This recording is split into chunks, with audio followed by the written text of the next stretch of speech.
नमस्कार दोस्तों, आज हम बात करेंगे गुड्स एंड सर्विस टैक्स के बारे में, मतलब जीएसटी के बारे में। जब आप दुकान में सामान खरीदने जाते हैं तो उसमें जीएसटी देखने लगते हैं।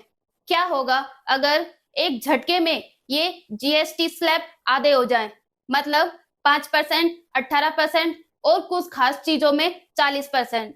क्या ये बदलाव संभव है? आइए आज हम इस टॉपिक पर चर्चा करेंगे और इसका असर क्या होगा ये भी देखेंगे। इस दिवाली में आपकी डबल दिवाली का काम मैं करने वाला हूं। राज्यों से भी विचार विमर्श किया और मेरे प्यारे देशवासियों, हम नेक्स्ट जनरेशन जीएसटी रिफॉर्म्स लेकर के आ रहे हैं।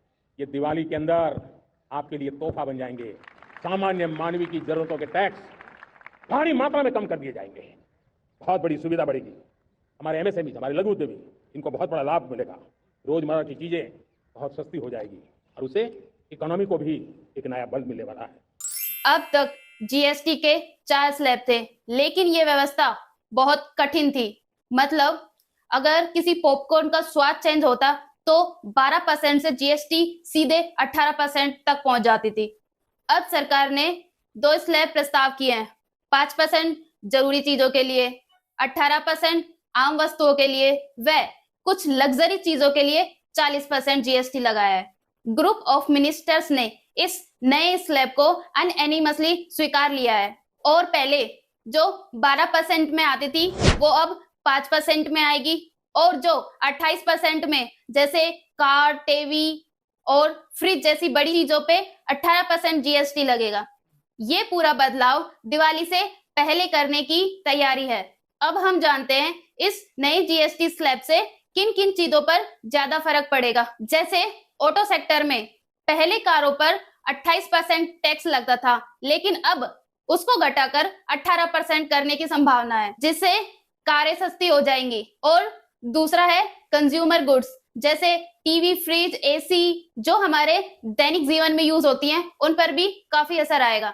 और इंश्योरेंस प्रीमियम, जिस पर पहले 5% टैक्स लगता था, जो लगना नहीं चाहिए, लेकिन अब उसको हटाकर 0% करने की संभावना है, जिससे बीमा कराना और भी आसान हो जाएगा। और इस जीएसटी स्लैब के लागू होने से शेयर मार्केट में, ऑटो और एफएमसीजी सेक्टर में उछाल आएगा। इस जीएसटी के चलते लोगों को तो राहत मिलेगी, लेकिन इससे राज्यों की सरकार चिंतित है, क्योंकि वर्तमान की जीएसटी से राज्यों को बहुत पैसा मिलता है, लेकिन इस नए स्लैब के आने से राजस्व को भारी नुकसान हो सकता है। पंजाब ने 60,000 करोड़ रुपए की मांग की है, क्योंकि उसको जीएसटी कंपनसेशन नहीं मिला है।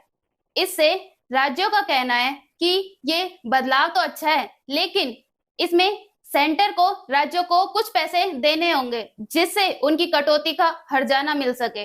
इस नए स्लैब के लाने से सरकार का उद्देश्य यह है कि उपभोक्ता खर्च बढ़े, मध्यम वर्ग को राहत मिले और जीएसटी में बढ़ोतरी हो।